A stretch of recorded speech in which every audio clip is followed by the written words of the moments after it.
እውነት ነው። ቀናቶች ይጨልማሉ። ሰው ጠዋት ታይቶ በቅጽበት የሚጠፋ የሕይወት እንግዳ ነው።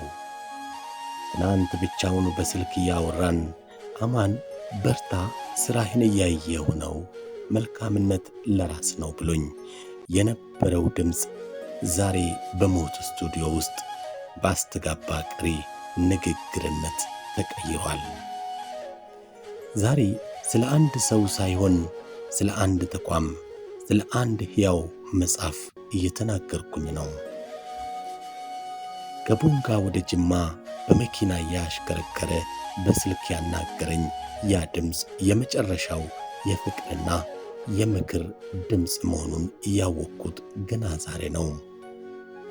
ለእኔ ብቻ ሳይሆን ለብዙዎቻችን የቀና መንገድ ጠቋሚ ነበረም። ኃላፊነትን ዝቅ ብሎ ማገልገል፣ ሰውን መውደድ፣ መታዘዝን እንደ ታላቅ በረከት መቁጠር የእርሱ የዕለት ተዕለት ሕይወት ነበረም። ባሕሪው እንደ ስሙ የጠራ እምነቱ ለሌሎች የሚተርፍ የሕዝብ ልጅ ነበር። ሀብታሙ ዓለሙ ዛሬ አብሮኝ የለም። መካሪዬን አጥቻለሁ። ልቤ ተሰብሯል። ነገር ግን ያሳለፍናቸው ምክሮች፣ የሰጠኝ ቀና አስተሳሰብ ለእኔ ብቻ ሳይሆን ለወደፊቱ ትውልድም ያው ትምህርት ሆኖ ይቀጥላል።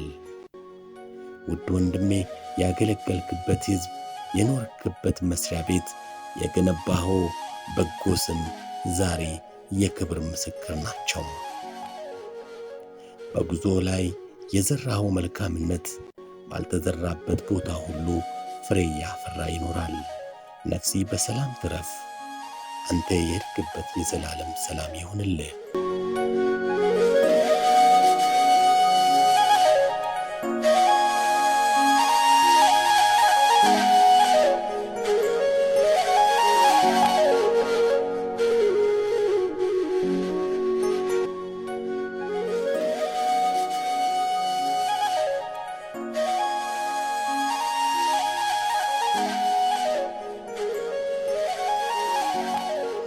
ሰላም ለሁላችሁ። እኔ ተጓዡ ጋዜጠኛ አማኑኤል ኃይሌ ነኝ። ዛሬ እየነገርኳችሁ ያለው ታሪክ ካሜራዬን ይዤ ከዞርኩባቸው የኢትዮጵያ ተራሮችና ሸለቆዎች ሁሉ የበለጠ የሚከብድ ልቤን የሰበረ የሰው ልጅ መኖር ምን ያህል እንፋሎት እንደሆነ ያሳየኝ መራራ እውነት ነው። ሰው ማለት ምን ያህል ታላቅ ሆኖ በቅጽበት ምን ያህል እንደምጠፋ ዛሬ አጥንቴ ድረስ ተሰምቶኛል።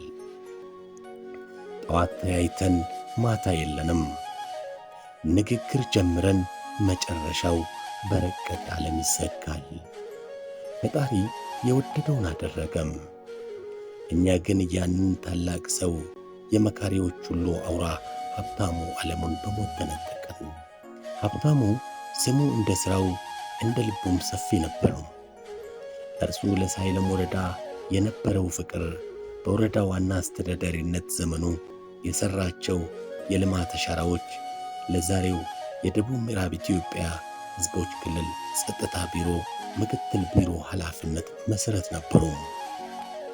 እኔ እንደ ታናሽ ወንድሙ በየቀኑ ከእርሱ የሚቀስመው የሕይወት ትምህርቶችም ነበሩኝ። ኃላፊነት ዝቅ ማለት ነው አማን ይለኝ ነበርም።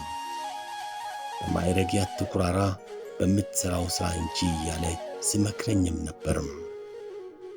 ስነ ምግባሩ የጠራ ሰው ወዳድ፣ ቅንነቱ ለሌሎች የሚተርፍ የሕዝብ ሰው ነበረም።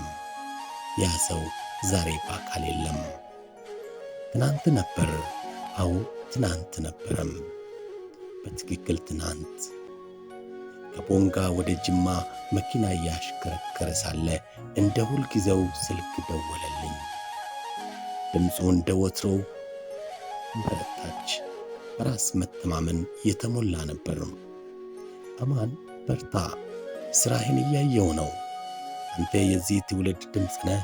መልካምነት ለራስ ነው። አጠናክሬ ቀጥላለኝ።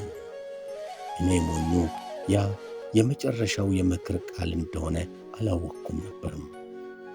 አንዳንዴ ሕይወት በጣም ጨካኝ ናት።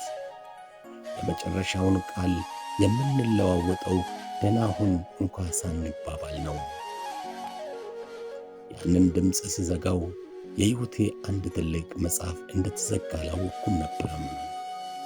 መካሪዬ ወንድሜ፣ መንገድ ጠቋሚዬ በዚያ ጉዞ ተለየኝ። ወገኖቼ፣ ሰው ከንቱ ነው። ዛሬ የምንደክምለት፣ የምንሮጥለት፣ የምንጨነቅለት ክብርና ሥልጣን በመጨረሻው ሰዓት አብሮን አይሄድም። ሀብታሙ ለሰው የነበረው ፍቅር ግን ለዘላለም በልባችን ይኖራል። ዛሬ ስላጣነው ሳይሆን ስላገኘነው መልካም ስብዕና ማሰብ አለብን። መልካምነትን አብዝተን እናድርግ፣ ምክንያቱም ያ ነው የምንወስደው። ሀብታሙ የዘራው መልካምነት በየወረዳው፣ በየቢሮው፣ በየሰዎች ልብ ውስጥ እንደ ዘላለም ችቦ ይበራል። የእርሱ መቅረት ለእኛ ትልቅ ትምህርት ነው። መታዘዝ፣ በትሕትና ማገልገል እና በቅንነት መኖር የሰው ልጅ ዋነኛ መገለጫ መሆኑን ሀብታሙ በአጭር የሕይወቱ ዘመኑ አስተምሮን አልፏል። ወንድሜ ሀብታሙ፣ እኔ እንደ ታናሽ ወንድሜ አማኑኤል ኃይሌ የገባሁልህ ቃል አለም። አንተ የጀመርከውን ቅንነት፣ አንተ ያስተማርከኝን ትሕትና በሥራዬ በሕይወቴ ያው አድርገዋለሁ።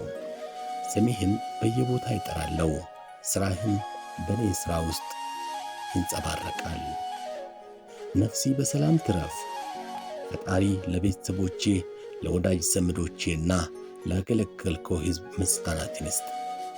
አንተ ለሰማያዊ ቤቲ ተጠርተሃል፣ እኛ ግን ባንተ ቅንነት እንኖራለን። ፈጣሪ የወደደውን አደረገ። ሰላም ላንተ ይሁን ታላቅ ወንድሜ። ነፍሲ በሰላም ትረፍ። ከቡና ሚዲያና ኮሚኒኬሽን አማኑኤል ኃይሌ ነኝ።